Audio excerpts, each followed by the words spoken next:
Derby Wars, racing's biggest contest site, is now even bigger with more than 200 games every day. Check out Survivor, Derby Wars' hottest new game. It's fun, easy to play, and for just $4 you could win $1,000. Just pick a horse to finish first, second, or third and advance to the next race. With daily payouts and games starting every hour, you'll see why fans are racing to play Survivor.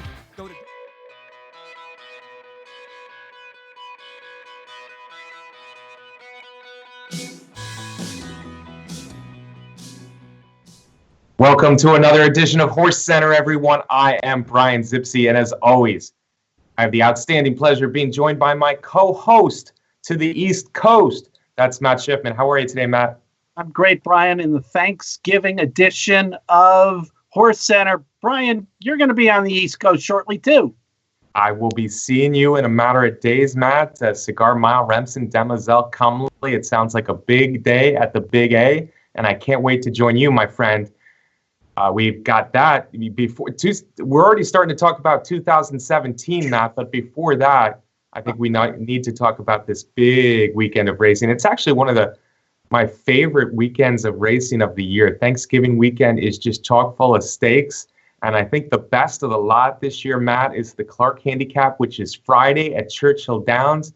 Matt, I'm talking about Opportunity, Shaman Ghost, FNX, Gunrunner, Noble Bird. Who do you like, sir? That is a really good field, Brian. You got the winner of the Clark Handicap from the last 2 years in the race. You got Noble Bird coming off a really big performance in the Fayette. It's a terrific race, Brian. You know I'm a sucker for Noble Bird. If that horse can get out on the lead like he did in the Fayette, who knows what could happen. I know he's a little lacking in class, though. No, well, Noble Bird is Noble Bird is one of those horses. When he runs his race, he's as good as just about anybody, and he's been running his race of late. Although, Matt, you know what? With all these good horses, I'm sad to say that I landed on the favorite. I'm looking back at the Jockey Club Gold Cup not that long ago as the key race to handicapping this edition of the Clark, and we are talking about the last two winners, where Opportunity and FNX ran a very big Jockey Club Gold Cup. I thought FNX had the run of the race, stalking. It was his race to win, and Opportunity came off the rail and ran and got him. Is Opportunity just a better horse than FNX this year? It seems that way, Brian. FNX just hasn't quite been the same horse. He doesn't have that punch in the last couple hundred yards that he had last year. So I agree with that, Brian. And, you know, sentimentally, I'm rooting for Gunrunner a little bit too, Brian. I'd love to see him get a win after all of his terrific performances this year. Yeah, good for you, Matt. I guess if there was no betting involved, no handicapping to look at, if I had to pick one horse to win, it very well may be Gunrunner. We forget that he's won 3 stakes races this year, one of them being at Churchill Downs. Of course, he started the year well at the fairgrounds, but just good race after good race. What a campaign he's had this year. Of course, the Kentucky Derby, the Haskell, all these big races. The Breeders' Cup Dirt Mile last time, he's run very well. Even the Travers, and without a lot of wins. He's been kind of a bridesmaid in the big ones, but certainly have to throw in Gunrunner as one of the horses to beat in here. And let's not forget about Shaman Ghost. But before we talk about the Woodward winner, Matt, let's jump back to Noble Bird. Who's gonna chase Noble Bird? Who's gonna go with Noble Bird? Is he out and winging again? That's a good point, Brian. It looks like that may be the case, and that's going to be a dangerous situation. Well, Gunrunner is relatively speedy. FNX has some speed, so I think one of those two, and it might be down to the 3-year-old, is going to have to chase Noble Bird at least in the middle of the race, if not even earlier. So that becomes a big question mark if you're handicapping the Clark. Who's going to get to Noble Bird? Who's going to chase him? And who's going to get to him early? If the answer is no one, yeah, Noble Bird is a big danger in here. I'm still thinking I look at that Jockey Club Gold Cup, Matt, and I still think Opportunity has all the tools to win this race over a track he clearly likes. And like you said, Brian, if it turns out that Gunrunner goes up to challenge Noble Bird, or even if FNX is there too and they're both doing it, that just sets it up even more for Opportunity. Are you kidding me? Breaking Lucky. This is a very good race. Lots of good horses. We talked about the Big Five. Shaman Ghost I mentioned in the Woodward. He hasn't run since the Woodward. Very interesting race. Those three Canadians I just mentioned. Do you like any of them at all in here, Matt? I don't know. I know the one from Canada is on a winning streak and has been doing great things up there on the artificial surface, but I don't know. This is a pretty good field, as you said, Brian. What about Shaman Ghost? I projected him as the third or fourth choice in here. I think there's a big five where all five will get bet reasonably well. Opportunity, I think, will be the favorite. Shaman Ghost hasn't run since the Woodward. Of course, he was out with us at Santa Anita for the Breeders' Cup, got scratched during that week. Shaman Ghost, I know a lot of people will be on him in the Clark. Are you a believer in the Queen's Plate winner of 2015? You know, Brian, I'm a little put off by the in again, out again, in this race, not in this race, and just not having competed for a while. So I'm not going to play Shaman Ghost. I'm with you there, Matt, but certainly he's a horse that we have to fear a little bit. So we're talking opportunity. Seems like I like FNX maybe just a little bit more than Matt. Gunrunner, Noble Bird, excellent race for the Clark.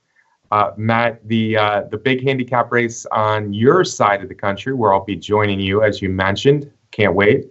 The Cigar Mile, the Grade 1 Cigar Mile, named after one of the best handicap horses of the last quarter century. Of course, we're talking about Cigar, and it has been almost a quarter century now, Matt. Boy, we're starting to age ourselves. But anyway, the Cigar Mile this year, I think, came up a little bit weaker than the Clark. It looks like Anchor Down off that big Kelso performance will be favored. Yep, and he should be favored. Like you said, Brian, it was a big performance in the Kelso, and it only looks better and better since the Breeders' Cup, Brian. If you remember, Anchor Down defeated Tamarcuz, the winner of the Breeders' Cup Dirt Mile, in that Kelso race, and coming down the stretch, it looked like Anchor Down was getting tired, and it looked like Tamarcuz was gaining on him, but Anchor Down turned that horse back and drew away down the wire. So he deserves to be the favorite, but there's a lot of questions about Anchor Down.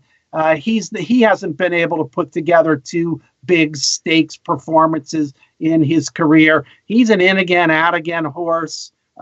So that's a big question mark, but it seems like Pletcher has been pointing for this race since the Kelso, when he decided not to go in the Dirt Mile. So a lot of things are pointing to Anchor Down's favor. Yeah, I think he's a little bit like Noble Bird in how we're describing this horse. Now, certainly he's going to be the favorite, where we don't think Noble Bird will be favored in the little bit stronger Clark handicap. But Anchor Down on his best day is certainly a very dangerous horse. And you mentioned, Matt, that Kelso was a big performance. You saw Tamarcuz really, I looked at the replay again today, and Tamarcuz was really running down the stretch, and it kind of was foreshadowing into his really big performance when he beat Gunrunner rather easily out Santa Anita in the Breeders' Cup Dirt Mile. But Gunrunner was not going to beat Tamarcuz that day, and Tamarcuz certainly was not going to beat Anchor Down in the Kelso. Lots of speed. We'll see if he can carry his speed. This is a different track, Belmont to Aqueduct. I'm going to try to beat the favorite in there, and I think there's some interesting horses to do so. Divining Rod, Arnaud Delacour has that horse. He's taken his time with a horse that ran well last year in the spring as a 3-year-old. It seems to be really coming a hand of late for him. But speaking of 3-year-olds, Connect. I heard a lot of people talking about Connect earlier this spring as one of the real best-looking horses in morning workouts from the Chad Brown stable, and he started to follow up on that promise. And of course, the Pennsylvania Derby was a huge performance, beating a lot of good horses, including Gunrunner. Yep, and Connect is one of 3 that are likely to be in the Cigar Mile for Chad Brown, but certainly at the top of the 3, and a 3-year-old that's gotten better and better. One of the horses that has the least experience in the race, but he's also the horse that's won the most money in the race. hard to knock him. I mean, the big question mark that I have in my mind about Connect is whether the 1-turn mile is the kind of race that he likes best. Yeah, that's true. In the Pennsylvania Derby, he sure showed that he finished strongly at 9 furlongs, 2 turns at Park. So this one cut back to 1 turn. And Chad Brown actually told me he was considering the Clark Handicap as well. I can certainly see why he stayed in New York for the Cigar Mile, Grade 1, similar money as the Clark Handicap. But it's interesting that he did do the cutback. I think Chad Brown really likes him. Chad Brown's other horses in the race are horses you can't throw out there, both 3-year-olds as well. Economic Model, 3-5 Indy are both talented horses, so they might be potential upsetters in here. But Connect, the son of Curlin, if you asked me who are going to be the best older horses in the year next year, I think Connect would be high on that list, and I think he's got a good shot to beat the favorite Anchor Down in front of us in the Cigar Mile. But yeah, you're right. It'll be interesting to see how it's played out, whether Anchor Down has a little pressure early, and if Connect is the horse that has to go get him. But I also like Divining Rod, Matt, a lot. I think Divining Rod looks like a horse who's matured now and might be sitting on a big one after running second to Noble Bird last time. Yeah, Brian. And, my summary of the Cigar Mile is that I don't think both Anchor Down and Connect are going to be in the exacta. I think one of them is going to run out. And then my feeling is that either Divining Rod or Economic Model is the other horse that's going to fill in the exacta. Interesting. And I like Divining Rod a little bit more, but Economic Model certainly makes sense coming off a few good sprint races where he didn't win, but he was in the picture. I think it's an interesting race because so many horses are coming out of different kind of races, Matt. Some are more lightly raced and looking better. Some are coming out of sprints. Anchor Down, the favorite, coming out of the Kelso. Divining Rod coming from Kentucky and Parks before that. So it is an interesting race, if not the most classy Cigar Mile in recent history. Matt, there are so many good races this weekend, Thanksgiving weekend. Who's your favorite old turf campaigner running this weekend? I'm thinking of one of my favorites that's running at Churchill Downs on Thursday. That's the Pizza Man. Yep. Everybody loves Ashley Loves Sugar, looks like he's going to be the favorite in the Hollywood Turf Cup on Friday. Do you have a favorite among those two? I certainly, I certainly, it's rubbed off on me from you, Brian. You got to love the Pizza Man and everything that he's done in his career, the Illinois bred, and then coming back this year with a big win up in Canada. So I'm looking forward to watching the Pizza Man at Churchill Downs. Me too, Matt. Again, that's the River City on Thursday. And the Pizza Man unlike most of his career, he hasn't won a lot this year, but he's running a lot of good races. And of course, he did get that Grade 1 win in the Northern Dancer. All right, so we talked about the turf. I think we also have to talk about the 2-year-olds, Matt. We got the Remsen and the Demoiselle Saturday at Aqueduct. We have the Kentucky Jockey Club and the Goldenrod. I was a little disappointed to see that Valladorna, probably my favorite 2-year-old filly in the country right now, will not be in the Goldenrod. I don't see anything too special in the Demoiselle, so I think maybe we focus a little bit more on the Colts. And starting with Aqueduct, how good was that debut performance by Tackleful? It was pretty amazing visually.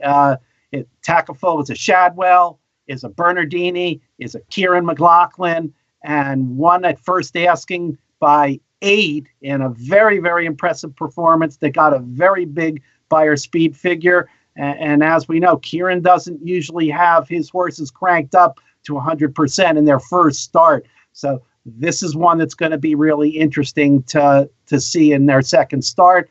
Not the only one that had impressive maiden performances that's going in that field. We got an Uncle Mo in there named Mo Tom that's trained by Tony Dutrow for Magnier, which is an unusual combination. That one won by 7 lengths at Belmont. That one was on the mud, so we're going to have to see if that transfers over. And a couple others in there that are interesting too. Arno Delico that you mentioned earlier has got one in there for Lyle Stables, a Union Rags named No Dozing that finished 4th in the Breeders' Futurity to Classic Empire. That one could be pretty good also. Yeah, No Dozing made some noise during that race, and of course that came up as a big race with Classic Empire going on to win the Breeders' Cup Juvenile. Tackleful's maiden race, debut race, might have been the most impressive debut juvenile race I've seen all year. Now stretching out from 6.5, don't forget, Matt, the Remsen is 9 furlongs. It's kind of the longest graded stakes race for 2-year-olds of the year. So it'll be interesting to see with Tackleful. I think he's going to get bet heavy off that really big performance at 6.5 furlongs. I'm kind of leaning towards the Uncle Mo that you mentioned, Motown, who ran very well at Saratoga to be second in a strong maiden race. And then, as you mentioned, he stretched out to a mile back at Belmont Park a little earlier, and it was muddy. But I think Motown might be the real deal, and he has a little experience and a little bit more distance underneath him going into the Remsen against the favorite Tackleful. Meanwhile, at Churchill Downs, the Kentucky Jockey Club, I'm on the McCracken bandwagon. Matt, is it time to release the McCracken at Churchill Downs on Saturday? I tell you what, Brian, I love the name of that horse. That's a great name. So many things you can do with it. 2 races for Ian Wilkes, 2 big performances, one of them in a restricted stake. So another horse that we'll get to see how much talent there really is. There are some other horses in there. There's Dr. Hansen is back with a homebred Hansen named Hand Sense that has run a bunch of times for trainer Michael Maker. And so there's some interesting horses in that, right? Wild Shot came out of that Breeders' Futurity also that we mentioned when we were talking about the Remsen. Yeah, there are some interesting horses. I'm a little bit more interested in the maiden winners from New York than the rest of the field. There's also a Pat Byrne horse in here who looks pretty good. But for me, it's about the favorite. It's about McCracken. I'm not sure if he's the real deal yet, but I really liked his first 2 races, and I want to see him move forward. Of course, he's a son of Ghost Zapper, and Ian Wilkes is not a trainer that really has his horses ready to roll first time out. So for this horse to win like he did his first 2 starts could be foretelling as far as the future of McCracken. He could be a real Derby horse, and I'm looking for him to run a good race in the Kentucky Jockey Club. Speaking of good 2-year-olds, Matt, of course, we have to talk a little bit about the fact that, I don't know about you, but my number 1 Derby horse a few days ago was not this time. I thought he had just all the potential in the world, the Son of Giants Causeway, out of a very nice stakes producing mare.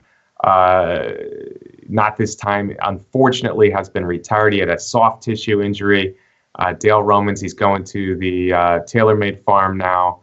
Not this time. We're going to miss him. This one hurts a little bit, Matt, because he was my Derby horse as of yesterday. Yep, and certainly appeared to be a very talented horse.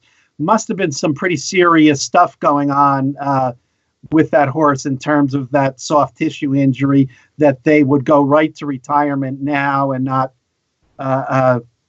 give the horse a rest and come back whenever it was, later in the year, Belmont Stakes, Travers, or something like that. So, overall, I guess I'm glad that they're being cautious, and at least a talented horse is going to be around in the breeding shed. Yeah, he's got a lot of breeding. Female side, of course, the male side is Giants Causeway, and I just thought that all the potentials in the world. So we wish him well. It's certainly sad to see him leaving as a 2-year-old, but maybe he'll be a horse who can carry on his talent to his offspring over at TaylorMade Farm. Not a big week for 2-year-olds last week. Gunnevera was an impressive come from last winner in the rich Delta Downs jackpot at Delta Downs. Gunnevera was not a horse I had in my top 5 or even top 10 a week ago, but he moved up, a son of Dialed In who loved to rally. Gunnevera experienced. This was his 6th race. His best race yet was Saturday at Delta Downs.